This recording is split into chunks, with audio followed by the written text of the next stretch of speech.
સાકરીયો સોમવાર શ્રાવણ માસનો જે પ્રથમ સોમવાર આવે તે સોમવારે વ્રત કરવું. એ દિવસે સવારે વહેલા ઉઠીને નાહી ધોઈ અને શંકર ભગવાનના નામનો દીવો કરી 100 ગ્રામ સાકર લઈ અને મહાદેવજીના મંદિરે જવું.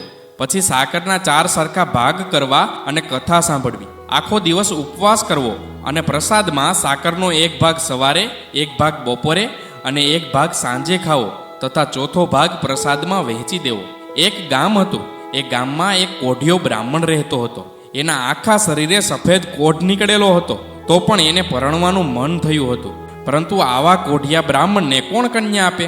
તે એક મોટા પંડિત પાસે ગયો અને પંડિતને પૂછ્યું કે આ કોઢ મટાડવા માટે શો ઉપાય કરવો? તું 16 સોમવારનું વ્રત કર તો કોઢ મટી જશે. એણે ઉપાય બતાવ્યો. એણે 16 સોમવારનું વ્રત કર્યું. આ વ્રત પૂરું થતાની સાથે જ એનો કોઢ મટી ગયો.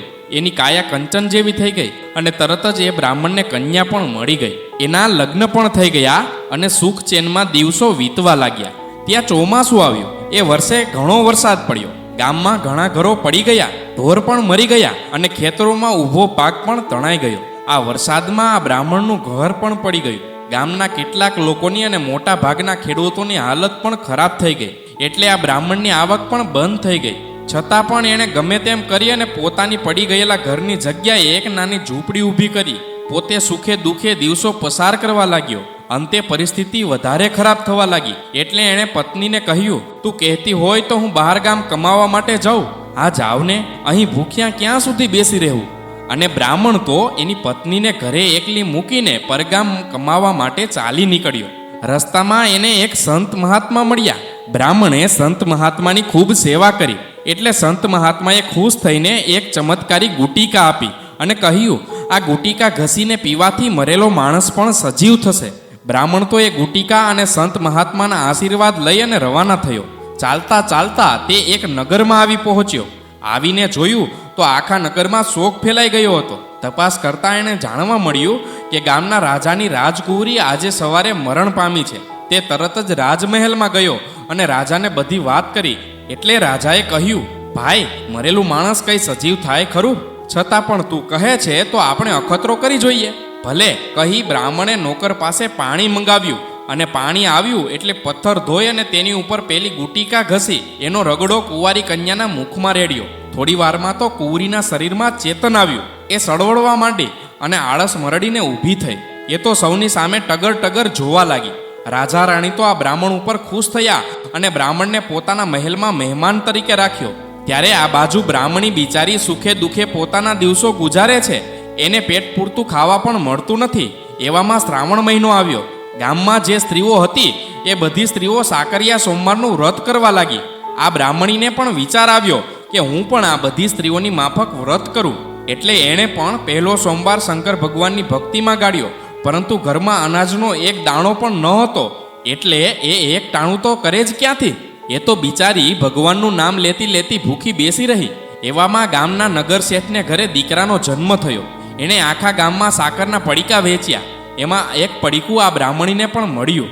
એણે એક ટાણામાં આ પડીકામાંથી થોડી સાકર લઈ અને ખાધી અને વધેલી સાકરનું પાણી કરીને પીધું. એટલે એને ટાઢક વળી. એવામાં એ રાતે બ્રાહ્મણીને સ્વપ્ન આવ્યું. સ્વપ્નમાં મહાદેવજી આવ્યા. મહાદેવજીએ આવીને કહ્યું, હે બ્રાહ્મણી, તે જાણીએ અજાણીએ સાકરિયા સોમવારનું વ્રત કર્યું છે.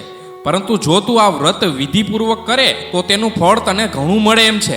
કારણ કે હું તારી ઉપર ખૂબ પ્રસન્ન થયો છું. પણ આ વ્રત મારે કેમ કરવું તેની મને ખબર નથી. શ્રાવણ મહિનાના 4 સોમવારે સવારે વહેલા ઉઠવાનું, નાહી ધોઈ અને વહેલા પરવારવાનું અને શંકર ભગવાનનો દીવો કરવાનો.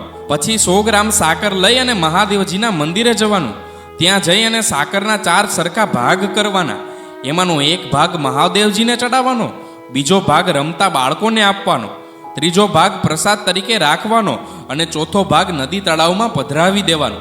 વળી તે દિવસે નકોડો ઉપવાસ કરવાનો. જ્યારે તરસ લાગે ત્યારે સાકરનું પાણી પીવાનું. એ દિવસે મહાદેવજીની કથા સાંભળવાની અને સાંભળતી વખતે જય મહાદેવજી એમ હુંકારો દેવાનો. પછી સાંજ પડે ત્યારે મહાદેવજીની પૂજા કરવાની. બાદ આરતી ઉતારવાની. રાતના જમીન ઉપર શેતરંજ પાથરી અને સૂઈ રહેવાનું. રાતના જમીન ઉપર શેતરંજી પાથરી અને સૂઈ રહેવાનું. આ રીતે 16 સોમવાર સુધી વ્રત કરવાનું અને છેલ્લા સોમવારે વ્રત પૂરું થાય એટલે એની ઉજાણી કરવાની. ઉજાણીમાં સવાશેર ઘઉંનો લોટ લેવાનો. એમાં સવાશેર ગોળ નાખી અને બધું ભેગું કરવાનું અને એમાં કુલ 4 લાડુ બનાવવાના. એમાંથી એક લાડુ મહાદેવજીને ધરવાનો, બીજો લાડુ બાળકને આપવાનો, ત્રીજો લાડુ પ્રસાદ તરીકે વેચી દેવાનો અને ચોથો લાડુ પોતાને માટે રાખવાનો. પણ રાત પડતા પહેલા આ બધું કામ પતાવી દેવાનું હોય છે. બીજે દિવસે લાડુ વધવો જોઈએ નહીં. બ્રાહ્મણીને તો સપનાની વાત યાદ રહી ગઈ અને 16 સોમવાર સુધી એણે વિધિપૂર્વક વ્રત કરવાનું ચાલુ કરી દીધું. 16 સોમવાર પૂરા થયા, એણે વ્રતનું ઉજાણું પણ કરી નાખ્યું અને બીજે જ દિવસે પેલા રાજાએ બ્રાહ્મણને ભેટમાં જરઝવેરાત આપ્યું હતું. તે લઈ અને બ્રાહ્મણ પોતાને ઘરે આવવા માટે નીકળ્યો. થોડા વખતમાં જ એ બ્રાહ્મણ ઘણું ધન લઈ અને ઘરે આવી પહોંચ્યો. ઘરે આવ્યા પછી બ્રાહ્મણીએ એના પતિને સાકરિયા સોમવારના વ્રતની વાત કરી. આથી બંને જણા મહાદેવજીની ભક્તિ કરવા લાગ્યા અને બંનેની ઉપર મહાદેવજીની કૃપા ઉતરી. એમને બંનેને હવે કોઈ વાતનું દુઃખ ન હતું. એકાદ વર્ષમાં તો એમને ઘેર પારણું ઝૂલતું થઈ ગયું. શંકર ભગવાને એમને સરસ મજાનો દીકરો આપ્યો. એમના જીવનમાં આનંદ છવાઈ ગયો. હે મહાદેવજી, આ બ્રાહ્મણીને સાકરિયા સોમવારનું વ્રત જેવું ફળ્યું તેવું વ્રત કરનાર સૌને અને કથા સાંભળનાર સૌને ફળજો. બોલો ભગવાન મહાદેવની જય.